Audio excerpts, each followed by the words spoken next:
এয়া আমি 1 জানুৱাৰী আৰু মানুহজনৰ জন্মদিন বুলি আজি এই মন্দিৰলৈ যাবলৈ ওলাইছোঁ।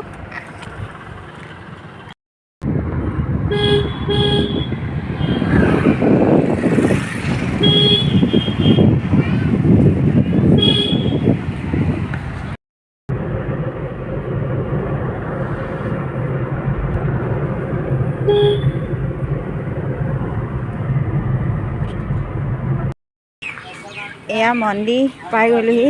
যিমান যি হ'লেও 1 জানুৱাৰীত আৰু বহাগৰ 1 বহাগত আমি মন্দিৰটোলৈ যদি নাহোঁ আমাৰ মনটোৱে ভাল নালাগে। সেইকাৰণে প্ৰতি বছৰে এই মন্দিৰটোলৈ আহোঁ। ইয়াৰ একদম বহুত মহত্ব আছে আৰু এই বাবাই আমাক প্ৰতি মুহূৰ্ততে সহায় কৰি আছে।